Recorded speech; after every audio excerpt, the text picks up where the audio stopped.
Good morning, friends. Good morning, nations. Good morning, the house of CCI. Just wanted to take a moment and say hello, and we're starting this fantastic day together, and I'm loving it every day.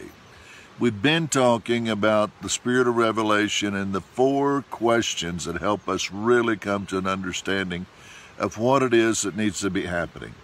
The first question we've already mentioned is, who is God? The second one is, who am I because of adoption? The third, what is my inheritance? And the best example of inheritance is when we see David, who symbolizes Christ, and all the victories that he has produced, and all the peace treaties that he's produced, and all the gold and silver that he's produced, and all the tribute or the taxes that are being paid to him from other nations that he has produced through his victories. In other words, he symbolizes Jesus and all the victories that he has produced. But then he leaves them to his son Solomon. Now, in this particular symbolism, you and I are Solomon. We're the ones who've inherited the victories of Jesus. We're the ones who've inherited the open heaven.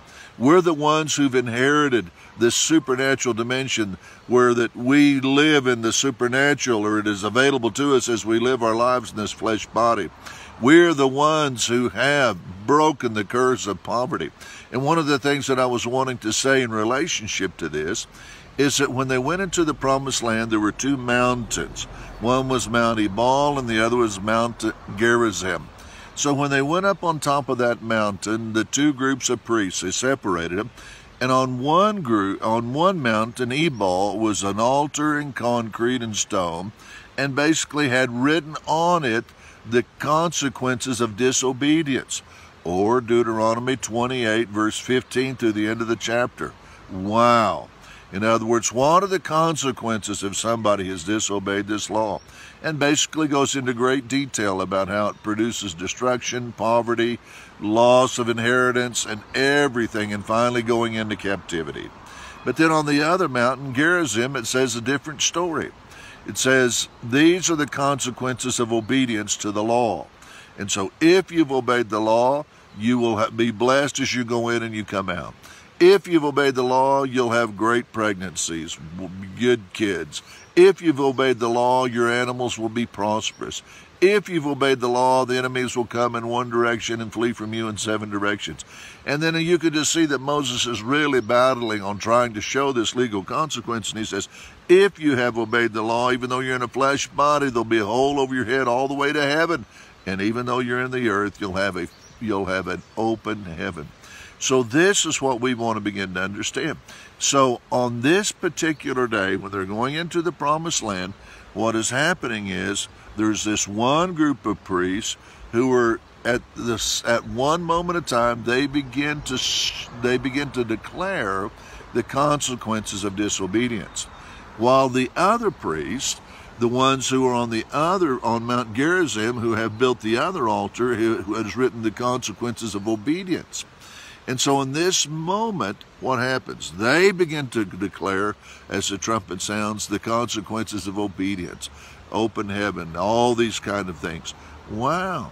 Now, to get this perspective, what you have to go back is to what Jesus said in Mark, in the book of Mark, where he says, verily, verily, I say unto you, whatever you believe and speak will be done. Now, I'm paraphrasing a lot of it. He says, but what you believe in your heart and speak with your mouth, what can you do? You can speak to this mountain. Which mountain?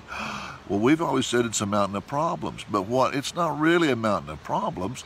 It's these 2 mountains that are included in the Old Testament paradigm. And so it says, if you've been under the mountain of cursing because of sin in your life, if you've been under the mountain of cursing because you haven't been able to live a perfect life, there's good news. If you believe in your heart and can speak with your mouth, you can speak to the mountain. What mountain? You can speak to the mountain, Ebal, of cursing and say, as of today, Ebal, I'm changing mountains. As of today, through what Jesus has done, through adoption, through who I am in Christ, as of today, my inheritance changes. And now I am under the mountain of blessing.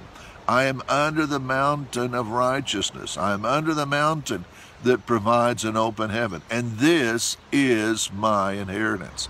I mean, you can't get things any better than this.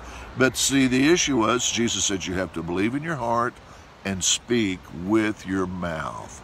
Speak to the mountain right now, as of today, because of who I am in Christ, because of what the Father has done for me. I am changing mountains, and as of today, I will no longer be under a mountain of cursing, but I am under this mountain of blessing. Why?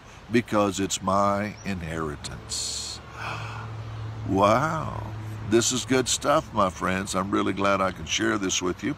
Share these lessons with everybody that you can, and we will continue to run down the road together. Enjoy your new mountain.